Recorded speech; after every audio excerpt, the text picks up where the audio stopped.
Hello and welcome to Passive versus Active Part 2, or Brain Endurance Training.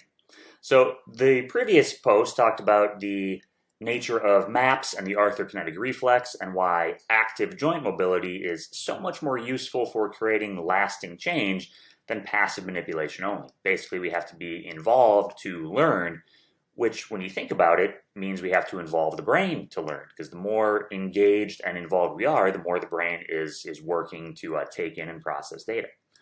And so how does this work, passive versus active, in a more abstract, non-physical context? Turns out really well.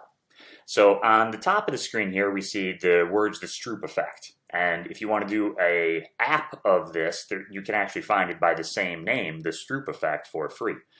The Stroop test has long been used as a test of your ability to inhibit reaction. And so this is how it works. If you read down the left two columns, it's pretty easy. See red, blue, green, red, yellow, blue, etc. Because the color and the word writing the color are the same. And so you're able to take shortcuts. Pieces of data align and your brain is able to process faster and make a decision. Less involved because we're taking shortcuts. That's why they exist. On the other side, though, that mechanism won't work. The words and the colors they are in are different.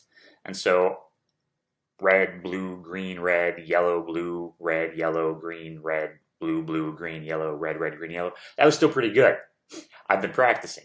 But the idea is that you have to take a moment to deconflict. And this inhibiting of normal reflexes takes far more energy. And so there were some very interesting studies looking at what happens when we engage this in a training context. Can we make physical training more effective by engaging mental training with it? And turns out, yes, you can, to the order of several times, 3 to 5 times of benefit. It's amazing. So the two studies were done within the last 5 years here, and there are actually dozens more studies, but the results from 2 are cited here. The first one, the one on the left, was a study done on British soldiers, so already fit people. They were, fighting age males, and they were looking at the effects of endurance training, particularly riding a cycle for 60% of VO2 max, so a pretty low level, able to still carry a conversation.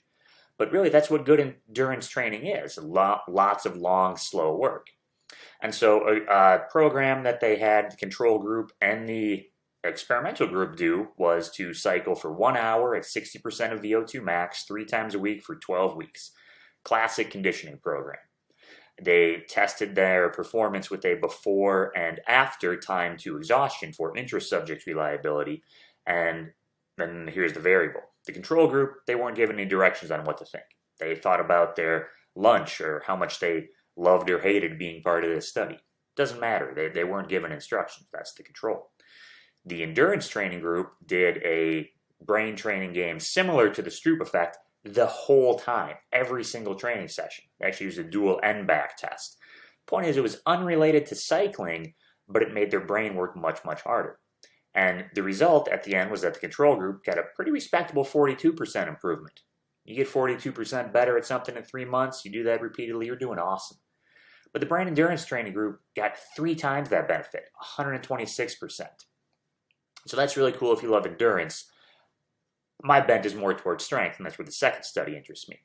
So the second study was using a more strength-oriented metric. It was an electric dynamometer measuring grip strength for a squeeze every second on the second for 5 minutes repeatedly. Which, if you do that for just a little bit, you see is exhausting. And so again, they had a control group, and then in this experiment, they had a concurrent group. They did a brain training task, wall squeezing it, and a before physical event group. So they did the brain training and then the physical training separately. And it doesn't matter if they did the brain training before or during, they got 5 times the benefit. And this was measured both in the performance of the actual thing, as well as a number of biometric variables like heart rate variability, because they wanted to see, did the overall stress of a cognitive load impact people in other ways? And nope, this was an aggregate score of 5 times the benefit.